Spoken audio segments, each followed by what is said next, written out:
Bienvenue à la formation pour la Roland BN20A que l'on obtient justement au lab. Donc, pour commencer, on va continuer avec VersaWorks qui est en haut ici à gauche. C'est un petit logo bleu. On va le retrouver sur l'écran qui va ressembler à ça ici. Ça, exactement. Donc, on a VersaWorks qui est là. Et quand on ouvre le logiciel, on va être emmené directement là. Que ce soit sur l'ordinateur qui est ici au lab à distance ou que ce soit sur l'ordinateur qui est connecté à la machine ou qu'on peut connecter à la machine. Vous allez voir que dans le coin en haut à gauche, la BN20A qui est ici, elle est non connectée, donc on ne peut pas voir son niveau d'encre. On a un inconnu à ce niveau-là. Et on n'a pas de feedback avec la machine pour nous dire si on a le bon média ou la bonne largeur de média qu'on utilise. Donc ça, on va voir ça un petit peu plus tard, justement, lors de la formation, pour pouvoir le faire. On va se concentrer justement sur l'importation des fichiers ou l'envoi des fichiers vers ce logiciel-là. L'envoi de fichiers vers ce logiciel-là se fait par le biais comme une imprimante. Donc, on va vraiment imprimer, puis on va envoyer directement à la file d'attente qui est juste ici, là exactement. Donc, on a plusieurs files d'attente, donc on peut préparer justement différents fichiers. On a jusqu'à la E qui est là directement. Nous, on va se concentrer sur la file d'attente A. Généralement, vous allez avoir la plupart du temps ce type de fil-là qui va se servir. Rarement ceux qui vont utiliser la file d'attente B, mais ça se fait quand même très bien à ce niveau-là. Juste au-dessus, on a le RIP. On appelle ça RIP. Le RIP, dans le fond, c'est qu'est-ce qu'on va prendre le fichier qui est ici. On va l'avoir en RIP, c'est-à-dire que le logiciel, lui, va interpréter tout ce qu'on lui a demandé. Il va le faire exprès pour notre imprimante, c'est-à-dire la BN20A. Et on va s'assurer que le fichier qui est envoyé à la BN20 est exactement le bon fichier et la bonne méthode et le bon type d'encre et ainsi de suite pour avoir les bons profils de couleurs. Donc, ensuite de ça, il va se transférer vers l'état de imprimer. On va le voir tout à l'heure, mais on va commencer avec ça. Dans la liste d'attente, la file A qui est ici, alors on va voir à droite complètement, on va voir la largeur de notre média et la longueur de notre média qu'on a directement, qu'on peut utiliser, c'est-à-dire que c'est là où tous nos fichiers, toutes nos photos vont être. Et au centre, quand on clique sur un média, on va avoir les détails de celui-ci dans le fait de notre tâche qui est directement là. On va commencer justement par mettre des fichiers. On peut directement aller en haut, ajouter une tâche à la file d'attente A. On va pouvoir aller directement ajouter une tâche. Faites attention que les fichiers qui sont supportés sont ici. Donc, on a PS, JPEG, JPEG PDF, PS, PRN, TIFF, le .w qui est les projets directement de VersaWorks et d'autres types de fichiers qui sont différents selon le logiciel. Nous, dans notre cas, on ne peut pas importer de PNG dans celui-ci. On voit très bien qu'on ne peut pas modifier rien. Le PS et le JPEG, ce sont deux fichiers, on va dire, images, qu'on peut justement venir intégrer dans le logiciel, mais on va juste pouvoir couper les contours de l'image. On ne pourra pas modifier l'image à ce niveau-là. Moi, j'ai préparé un EPS, un JPEG et un PDF. PDF, lui, on va avoir une petite différence avec celui-ci, étant donné que c'est un fichier qui est un petit peu différent dans la manière dont il est géré. On va pouvoir créer des lignes de coupe et des lignes selon le design que vous avez ou des outlines, justement, si on veut faire des autocollants propres à ce niveau-là. Donc, nous, on a ça ici. On peut cliquer directement, on peut importer DJOB couleur EPS qui est ici. On peut ouvrir, on va voir qu'il télécharge, puis on va aller voir qu'il va être directement avec le DJOB couleur qu'on vient d'importer. On va voir directement qu'on a la bonne couleur qui est attitrée. Ensuite, ce qu'on peut faire par contre, c'est qu'on peut importer un fichier directement en copier-coller. On va venir glisser notre image à l'intérieur justement de notre logiciel. C'est-à-dire que là, un exemple, on a le JPEG qu'on va pouvoir glisser. On vient le maintenir, on vient glisser directement. On voit qu'on peut le mettre. Si on met un fichier qui est non lisible, là on voit que le fichier est corrompu. Là on peut voir qu'il y a quelque chose qui va nous arrêter de le mettre à ce niveau-là. Normalement, le JPEG, on peut le mettre directement, il n'y a pas de problème. Celui-ci étant volontaire, justement, pour qu'on puisse voir, il y a un petit problème avec celui-ci, on va pouvoir l'ajuster avant de l'envoyer. Il faut faire attention parce que le VersaWorks est parfois un petit peu trop difficile avec les certains types de fichiers ou quand ils ont été modifiés en ligne. Ça peut arriver qu'ils ne les reconnaissent pas du tout, même si le logiciel de Windows ou de Mac puisse les voir justement à ce niveau-là. Donc, pas plus grave. Moi, dans ce cas-là, je vais insérer mon PDF qui est ici. Et voilà. Qui est encore une fois mon GitHub Shawinigan qui est ici. On voit que si je clique sur lui, j'ai les informations au centre qui viennent d'apparaître. C'est quoi mon type de fichier, ma grammaire de mon image, sur quel type de support il a été mis à la base. C'est là où on va voir où on peut modifier les types de supports. Combien qu'il y en a, bien sûr, on le voit directement à la file d'attente. Il y en a juste un.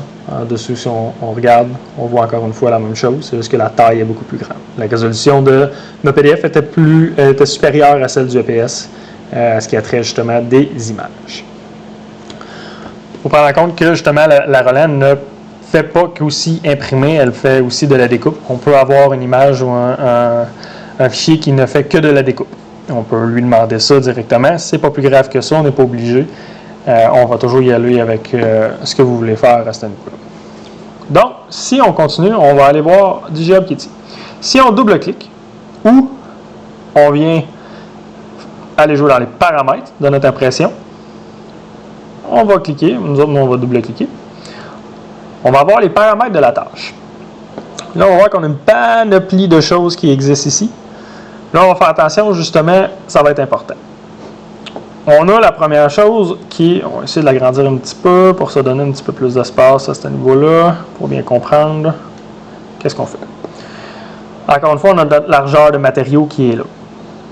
On peut, si on a des rouleaux pré-personnalisés ou des coupes personnalisées, on peut les ajuster directement. Si on voit A2, si on dit A4, là, on se rend compte que là, notre fichier est beaucoup plus petit. On a du 200 mm qui est le format A4. Notre US, bien entendu, et notre rouleau personnalisé. Notre rouleau personnalisé, normalement, on va suggérer que la largeur maximum, qui est 480 mm, ou 20 pouces.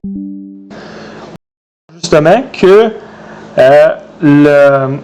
notre rouleau qui est ici, notre 480 mm, ben, ça ne veut pas nécessairement dire que notre rouleau est exactement comme ça ou exactement comme on l'a mis dans la machine. C'est là qu'on va le voir un petit peu plus tard, qu'est-ce qu'on fait à ce niveau-là. Là, on va aller chercher ce qu'on appelle l'interrogation de la lise. En anglais, c'est Get Media Width. Donc là, on va aller chercher la largeur justement de notre média par la machine. La machine, elle sait que le média, la largeur du média qu'on y a inséré. Donc on va venir la chercher directement. Si je le fais en ce moment, il n'y a rien qui se passe, étant donné que notre machine n'est pas connectée encore une fois. On a l'échelle qui est ici. Notre échelle 100%. Si on la monte, on va avoir l'échelle de notre projet, c'est-à-dire vraiment notre tâche qui est là en cours. Ou si on a quelque chose, on peut lui dire directement les largeurs et les grandeurs à ce niveau-là. Ou si vous avez le support au grand complet, on peut justement dire ajouter à la taille du support. On voit qu'on a beaucoup de pertes, on va y revenir un petit peu plus tard. On peut centrer sur le support si advenant le cas qu'on a, mettons, exemple, plusieurs copies. En centrant sur le support, bien, on se concentre justement à laisser les marges égales sur les deux côtés. Des fois, ça peut être pratique pour certaines choses. Ce qu'on va rentrer en dessous aussi, c'est le nombre de copies. On peut en mettre autant qu'on souhaite. Là, on voit que on peut juste en mettre 2, étant donné qu'on a des pertes énormes, justement. On pourrait réduire notre espacement entre chaque. On a un espacement qu'on peut jouer un peu. Peut-être qu'on va être bon. Le 1 mm entre chaque, ça peut être bon. Mais on peut aussi les mettre en orientation différente. Donc là, on vient qu'on peut gagner un de plus. Puis, on réduit notre perte de matériel. Il faut se souvenir, dans le fond, que sur le site du lab, quand on pèse notre matériel, on pèse sur 20 pouces de large. Donc, on a pris un pied par 20 pouces. Le 20 pouces vient automatiquement, c'est le prix au pied linéaire, c'est-à-dire un pied par la largeur du matériel qui est 20 pouces. Nous, on a 12 qui est là à ce niveau-là. Parfait. Mon orientation est bonne, c'est bon. Et là, je suis collé sur le côté, j'aimerais pas. Là, c'est là où on va faire centrer sur le support, où on va avoir les marges sur chaque côté qui vont être égaux. On va descendre ensuite de ça dans qualité. C'est là où on va généralement très peu jouer. On a générique vinyle, on en a beaucoup qui existent. Ça, c'est tout du générique qui viennent directement avec VersaWeb. On en a un qui va venir dans pas très long, que c'est le CAD Express Print de Stars. Le fichier ne veut pas très bien marcher en ce moment sur cet ordi-là, mais il est à l'intérieur de l'ordi, justement. Il faut comprendre que ce média-là, justement, est un vinyle imprimable et ensuite thermotransférable à chaud. Donc, il y a des paramètres à bien suivre en compte par rapport à ça. Vous pouvez demander justement de l'aide si vous utilisez ce matériau-là. Il est beaucoup plus difficile à gérer. Dans notre cas, on va rester avec générique vinyle. On va aller en qualité d'impression standard. Puis on voit que high speed, c'est la moitié de temps. Le pourquoi, c'est que standard, c'est que la tête va se promener de droite à gauche. Mais de droite à gauche, quand elle va revenir sur ses pas, elle n'imprimera pas. Elle va imprimer une fois, elle va revenir au début, elle va réimprimer une fois, elle va réimprimer au début, et ainsi de suite, ainsi de suite. High speed, dans ce cas-là. Dans ce cas-là, on va voir juste après de quelque chose, c'est que notre impression se fait 2 fois plus vite, c'est-à-dire elle va de droite à gauche et de gauche à droite. Mais attention, c'est là où notre résolution va changer énormément. On voit que notre high speed, on a juste en dessous, 720 par 720 dpi. Et en standard, 1440 par 1080 dpi. Donc, si on a des grands objets ou des choses qui ont besoin d'une grande qualité, on va faire attention à ce petit point, à ce petit détail-là. Le reste, on n'y touchera pas beaucoup. L'ajustement des couleurs, c'est si vous savez comment le faire. Là, on peut voir comment que les teintes réagissent et comment que les contrastes réagissent. Ça, c'est pour ajuster selon les types de médias que vous avez. Format de fichier, on n'y touchera pas. On sait que c'est un EPS, on peut voir les marges. L'application des couleurs, on voit qu'il y a des retraits justement ou des changements, ça peut être une problématique à ce niveau-là. Les repères non plus, on va tomber dans quelque chose d'un petit peu plus complexe, on va laisser comme ça. Commande d'imprimante non plus, commande de découpe, ça va être important. Commande de découpe, c'est-à-dire qu'on va choisir l'ordre de qu'est-ce qu'on fait. Imprimer puis découper, couper et imprimer, imprimer uniquement, couper uniquement. Quand on avait parlé tout à l'heure justement qu'on voulait juste imprimer ou juste découper du matériau. C'est là où on va pouvoir faire tout ça, là, puis lui dire exactement couper uniquement. On va voir que c'est rien que le bleu. Imprimer uniquement. Là, on peut voir qu'il n'y a pas rien encore parce que là, je vais vous montrer qu'est-ce qui arrive. Il y a certaines choses qui ne fonctionnent pas. Imprimer et couper, ça va toujours être le cas. Dans le fond, on va toujours vouloir imprimer sur notre matériau avant de couper, étant donné que s'il arrive quelque chose lors du retrait du matériel, lors de la coupe, que le matériau ne décolle pas de son média fixe. Donc, là, on va s'assurer qu'en faisant ça, on découpe et ensuite de ça, le tout est prêt. Nous, on peut couper les limites de l'image. Là, on va juste l'arrêter. Et là où on voit qu'il y a des petits pointillés rouges. Quand il y a des petits pointillés rouges, c'est là où la tête de découpe va passer. C'est là où la tête avec son couteau passe et c'est tout. Là, on voit qu'il y a beaucoup d'espace entre les deux. Là, on va pouvoir bouger avec ça. Si on fait juste couper et imprimer, c'est l'inverse. Imprimer uniquement, pas rien. Couper uniquement, juste les outlines qu'on a vues à ce niveau-là. Donc, nous, on va faire imprimer et couper. C'est ce qu'on voudrait justement dans ce cas-là pour faire des autocollants. La gestion de tâches, encore là, on n'y touchera pas beaucoup. Les mosaïques, c'est là où on pourrait justement scinder votre image et la mettre en plusieurs vinyles pour en faire une plus grande. Données variables, les couleurs spéciales, on n'y touchera pas non plus. Dans la mise en page. On a vraiment tout ce qui a rapport à notre fichier. Là, on pourrait dire que tout est bon à ce niveau-là. On pourrait dire, OK, automatiquement, notre tâche vient d'être updatée à ce niveau-là. Dans notre paramètre des tâches. Lorsqu'on a le paramètre des tâches, on était en haut dans notre tâche qui était là qu'on en parlait. On va aller dans les coupes ou mosaïques.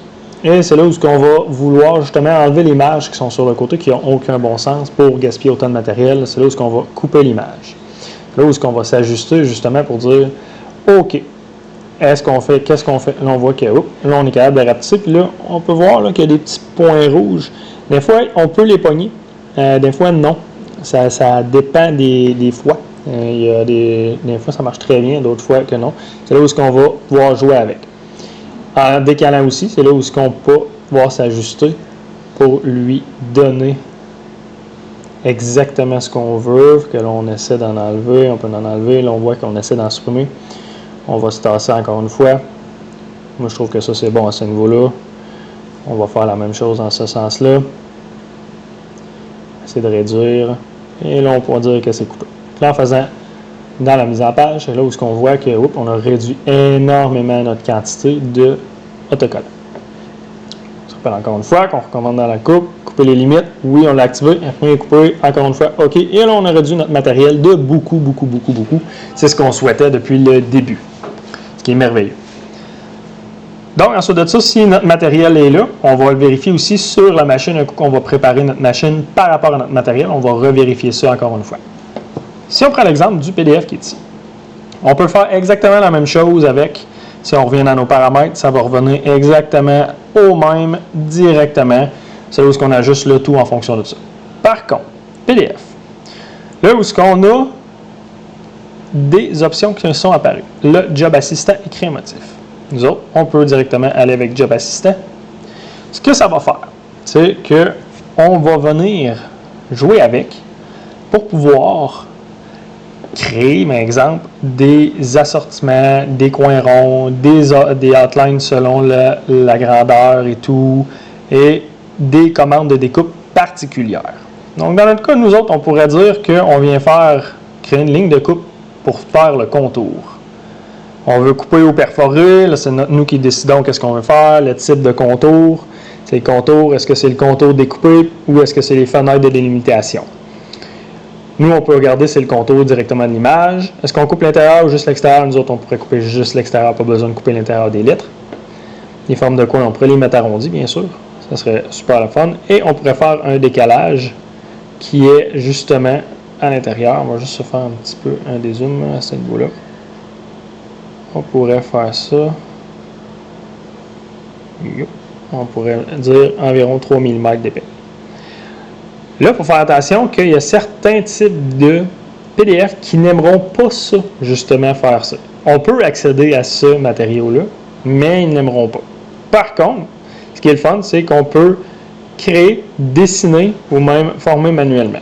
Dans le cas ici, on peut dessiner une forme, on peut dessiner, et là, on pourrait justement venir la placer, puis là, on aurait une commande de découpe qui passerait directement sur notre ligne qu'on a fait justement. Par contre, nous, on aimerait vraiment bien que ça fonctionne. C'est pas plus grave que ça, là, à ce niveau-là. On va voir le pourquoi en créant. Et voilà. Donc, c'est là où on peut valider que notre image, étant juste une image et non une image qu'on appelle vectorisée, c'est-à-dire qu'on pourrait utiliser les outlines de chaque lettre et de faire un contour qui est tout le tour à ce niveau-là. On ne peut pas le faire parce que justement, il n'y avait pas de ligne de découpe. Mais là, en démontrant qu'on a une ligne de coupe, qu'on l'a fait manuellement, on est capable de voir si effectivement on pouvait le faire ou pas. Les couches, on voit qu'il y en a juste une, qu'on n'y touche pas non plus. Les lignes de coupe, on peut y mettre une couleur particulière, c'est nous autres qui décidons. On pourrait les mettre jaunes, on pourrait les mettre bleus, on pourrait les mettre roses, on pourrait les mettre noirs aussi, c'est à nous autres de le mettre comme on le souhaite. On peut justement faire une édition, fait que là, on est capable de dire, OK, on peut créer justement quelque chose par rapport à nos lignes. Là, on pourrait dire, est-ce qu'on vient mettre de quoi qui est plein? Est-ce qu'on vient mettre de quoi qui est vide? Est-ce qu'on pourrait créer un petit objet à l'intérieur? On est tous capables de faire ça. C'est là où on viendrait le faire. Si on a terminé, là, on clique sur OK. La tâche modifiée avec Just Assistant sera ajoutée à la liste des tâches. Êtes-vous certain de vouloir ajouter cette tâche? Oui, effectivement. Généralement, ce que ça va faire, c'est que c'est une duplication de tâches, mais là, avec les lignes de coupe qu'on a voulu intégrer, encore une fois. C'est là la différence entre les deux qu'on a. Là, éléments spéciaux, on le voit qu'il y en a qui ont été ajoutés sur le document. Donc, c'est là où on va être rendu à aller voir la machine pour préparer la machine pour dire, OK, là, nous, on peut justement jouer avec le matériau physique avant de justement être sur le matériau qui est ici non physique, c'est-à-dire juste si on est à l'ordi ou pas. Nous, on va supprimer ça ici. Ça va supprimer. Vous assure, encore une fois, oui, tout à fait. C'est merveilleux, on va faire ça. Donc, avec ça, on est capable de créer beaucoup de choses. Bien sûr, il y a d'autres tutoriels qui existent en ligne, qu'on va être capable de faire quand même tout à fait pareil. Suite à ça, on va voir aussi l'importation sur Inkscape ou Adobe Illustrator ou ces choses comme ça, ou GIMP aussi. On a l'intégration justement de l'imprimante. Là, on va le voir justement un petit peu plus loin. Donc, moi, j'ai ouvert Inkscape, j'ai préparé un fichier justement de PNG. Là, ça va vraiment dépendre du logiciel que vous utilisez, mais normalement, vous pourrez l'avoir si vous avez le driver d'impression justement pour l'imprimante. Vous allez pouvoir faire à peu près n'importe quel fichier. Vous allez pouvoir préparer vos outlines exactement où ce que vous voulez les mettre pour que la machine puisse les découper. On voit que moi, j'ai fait un genre de carré rectangle rouge. Mais c'est fait exprès pour être capable de découper l'image à partir de notre logiciel. C'est là où on a choisi de mettre notre image. Donc, ce n'est pas le Job Assistant qui le fait, mais c'est nous. Fait que si on veut imprimer, on peut juste imprimer directement. On va aller sélectionner, mettons, exemple, VersaWorks. On va faire attention parce que VersaWorks et VersaWorks BN20A et Roland BN20 aussi, c'est très différent. On va utiliser VersaWorks qui est ici. Là, on va voir que tout est bon à ce niveau-là. On va faire autres paramètres à ce niveau-là. Puis là, on voit qu'on a juste ça ici, ce qui est correct. Mais là, on va cliquer sur Avancer. Puis là, ce qu'on va voir, c'est qu'on va aller directement dans la dernière ligne. RVB Cutline. No use. Est-ce que oui? Puis là, on va lui demander rouge. Et on va cliquer OK. Et imprimer. Et là, on va se ramasser directement dans l'impression de tâche qui est arrivée ici. Il faut faire attention, là, j'ai peut-être pas mis le bon rouge à ce niveau-là, mais on voit qu'il y avait des petites différences à ce niveau-là. Là, on voit qu'il est encore en téléchargement. On va lui laisser 2 petites secondes avant d'arriver. Et on vient de voir qu'il est arrivé. En cliquant sur imprimer notre paramètre encore une fois, on peut aller voir notre commande de découpe. Là, on devrait pouvoir voir justement les petites lignes rouges qui vont se mettre à pointiller, un peu comme quand on avait ça ici, les petites lignes comme ça. La ligne était peut-être trop large aussi à ce niveau-là, ou je n'avais pas le bon rouge, comme je vous ai mentionné.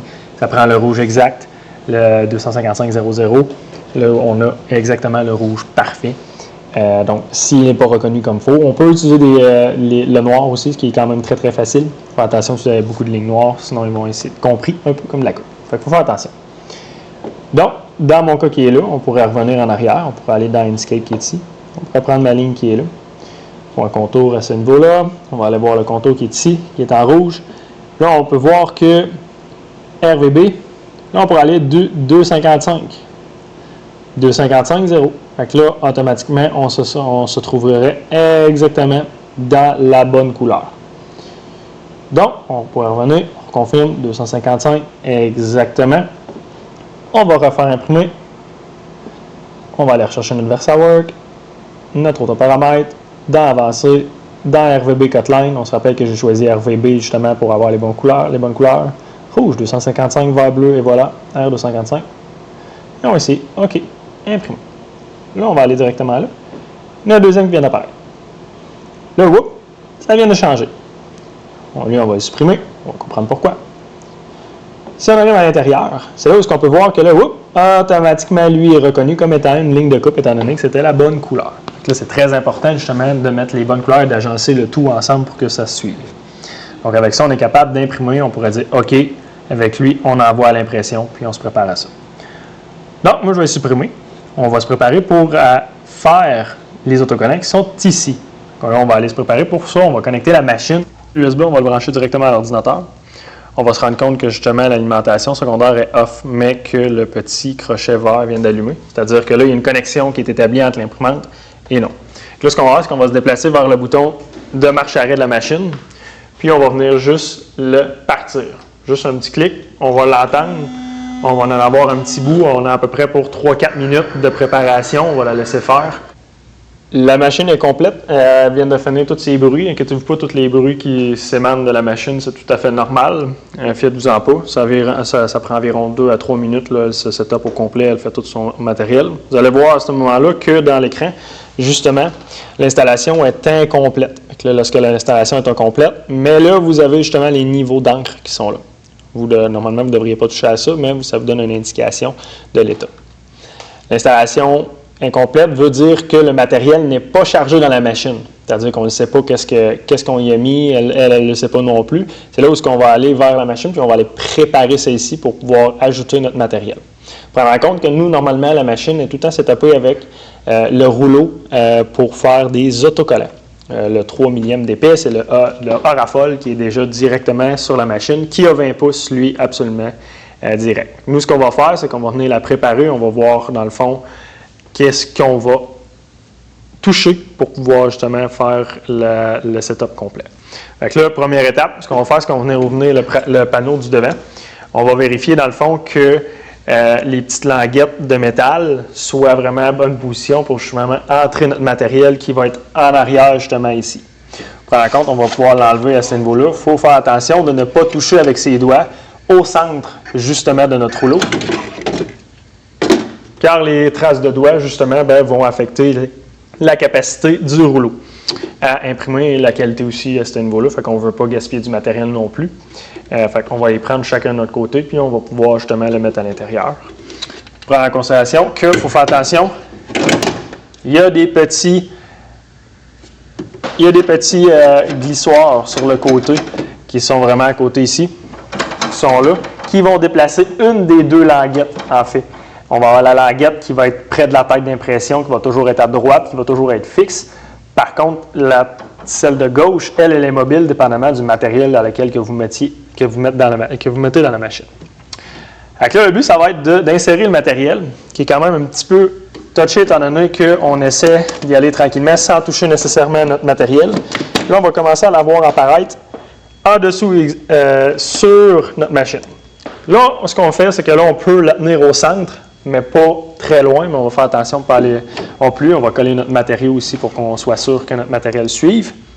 On va voir que sur le côté droit en arrière de la machine, là on ne le verra pas sur la caméra, mais il y a un petit glissoir pareil qu'à l'autre côté, que lui qu'on peut bouger. On va s'assurer que lui, on suit notre rouleau directement collé dessus.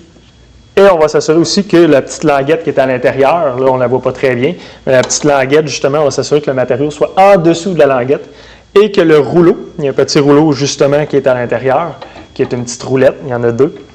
Que la petite roulette qui est au centre, là, on ne la verra pas super sur la caméra, mais cette petite roulette-là, justement, on va s'assurer qu'elle touche le matériau sur le dessus pour bien sûr pour que la machine soit capable de bouger le matériel. Pour l'aider, justement, on peut soulager la petite languette en même temps qu'on vient bouger justement le petit glissoir de côté. On va voir qu'il essaie d'embarquer, on va y aller tranquillement. On va essayer d'être le plus doux avec, tranquille. Un coup qu'on a les deux, on va tenir notre matériau qui est vraiment là, fixe dans nos doigts. On va juste s'assurer que la tension est égale des deux côtés pour que le matériau soit totalement droit. Et là, on a une languette qui est ici en arrière, qu'elle est ultra importante. Cette languette-là, justement, va nous permettre de venir activer les rouleaux. Et là, elle va commencer à biper parce que là, en plus, on a la petite couvercle d'en avant qui est ouverte. Donc là, on va la descendre et elle vient de partir. Elle nous crie après pour nous dire « refermer le couvercle ». Un coup que le couvercle est fermé, elle va s'ajuster. Elle va prendre, il y a une petite œil magique qui va nous donner la possibilité justement d'emmener le rouleau, se préparer. Elle va faire la lecture du rouleau, voir effectivement la grandeur qu'on a. Puis on va pouvoir aller justement dans la propriété des matériaux, comme on a vu tout à l'heure, pour justement ajuster notre matériau direct. Notre machine est prête, elle est en stand-by. On a justement, si on regarde à l'écran de nouveau, on voit qu'elle est prête à imprimer justement. Fait que là, ce qu'on va faire, c'est qu'on va aller directement dans notre projet. On va double-cliquer comme on parlait, ou on va aller dans les propriétés. On va aller dans la mise en page. Là, on a notre rouleau personnalisé, mais là, si on va faire interrogation de la lèse, là, on voit qu'il y a 474 mm de disponible au lieu de 480 mm. Et là, on pourrait jouer un petit peu avec les millimètres de notre rouleau pour être capable d'aller chercher notre 480 maximum. Dans notre cas qui est là, on est bon, on rentre tout, on n'a même pas besoin de modifier. Fait là, en dessous de ça, on fait juste OK. On s'assure que tout est bon à ce niveau-là. Et là, ce qu'il nous reste à faire, ça va être d'envoyer à l'impression, d'imprimer en bas ou de cliquer droit sur notre tâche, RIP ou imprimer. On va pas plus RIP, on va plus l'envoyer directement. Imprimer va passer par les deux en premier. Nous, ce qu'on va faire, on va juste s'assurer que tout le temps passer par la bonne méthode. On va imprimer dans le bas. Il nous demande le nombre de copies. Nous, dans le cas, c'est si on veut faire plusieurs copies, on est capable d'en faire beaucoup à la fois. On va y aller par bloc. On n'essaiera pas de faire toutes nos étiquettes. Si on a 3000 étiquettes à faire, on ne les fera pas 3000 d'un coup. On va y aller par petits blocs. Fait qu'on va essayer de faire justement peut-être une 20-25 étiquettes à la fois, tout dépendant comment ça rentre dans notre place. Ensuite de ça, ce qu'on va faire, c'est qu'on va envoyer le nombre de copies qu'on a besoin pour faire le total directement. C'est là où ça va nous aider si on a de la coupe, surtout à faire. Si on a juste l'impression, on pourrait dire qu'on fait les 3000 directement d'une shot.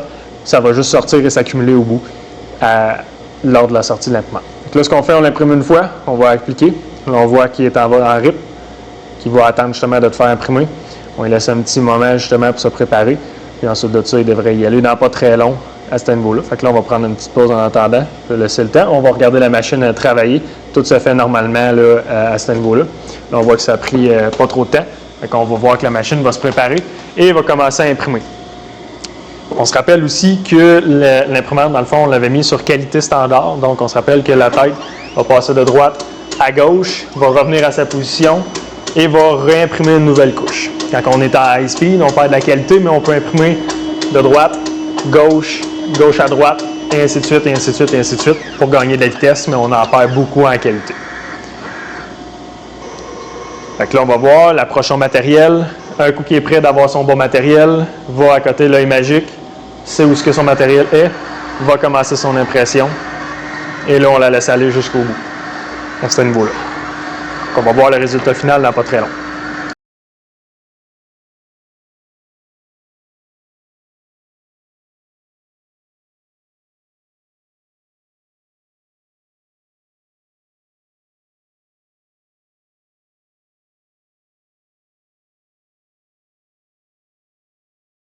Donc, on vient de finir notre impression. Justement, nous, on en a rajouté une par la suite en attendant. On avait fini, mais on avait besoin finalement d'en mettre une autre.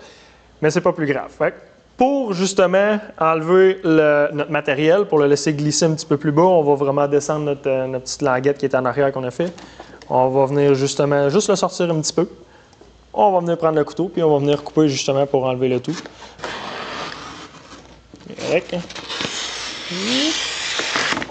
Exactement comme ça. C'est là qu'on va avoir justement nos images qui vont être déjà prêtes.